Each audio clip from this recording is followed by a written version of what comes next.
अब प्रश्न संख्या 16 प्रश्नावली 2.5 का जिक्र करते हैं, जिसमें कि घनाभ का आयतन एक व्यंजक के रूप में दिया है 3x की घात 2 ऋण 12x। हमें निकालना है घनाभ की लंबाई, चौड़ाई और ऊंचाई क्या होगी ये बताना है।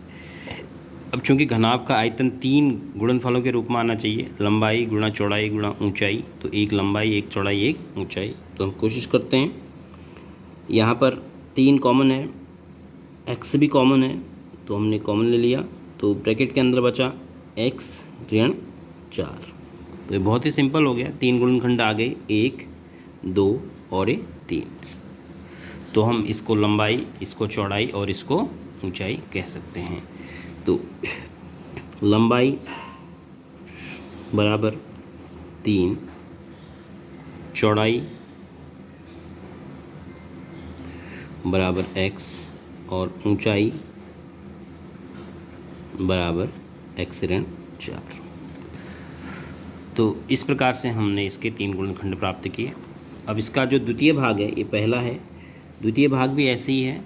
उसमें थोड़ा सा आपने ये ध्यान देना है कि जब आप गुणनखंड करेंगे, हो सकता है कि आपको द्विघात त्रिपद व्यंजक के गुणनखंड करने पड़ें। और द्वितीय भाग में मिसप्रिंट भी है, अगर कुछ बच्चों की बुक में 6 KY दिया है तो 6 KY नहीं है, वो 6 KY की जगह 8 KY है 20 का पद। पहला आपका 12 KY स्क्वायर, दूसरा ऋण 6 KY दिया है अगर, तो उसको ऋण 8 KY बना लेंगे, और तीसरा तो ठीक है वो 20 K। तो इसका ध्यान रखेंगे अगले में, क्योंकि अगर वो मिसप्रिंट जो क्वेश्चन है अगर वैसे ही करते रहेंगे तो आप नहीं सॉल्व कर पाएंगे, इसलिए उसको 20 के पद 6 KY को 8 KY बना लेंगे।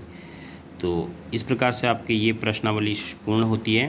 अब कक्षा 9 के बच्चों से मैं कहना चाहूँगा कि अब आप अगर आसपास में दुकान में ग्राफ पेपर मिल जाता है तो एक ग्राफ की पतली सी कॉपी ख़रीद लें, क्योंकि कल के बाद आपका जो नेक्स्ट चैप्टर स्टार्ट होने वाला है उसमें ग्राफ पेपर होना आवश्यक है अच्छी तरह समझ में आने के लिए। तो अगर आपके अगल बगल किसी भाई बहन के पास ग्राफ पेपर के पन्ने हैं तो ले लीजिए, या फिर कोशिश कीजिए कि किसी दुकान से ग्राफ की एक कॉपी मंगा लीजिए। Thank you.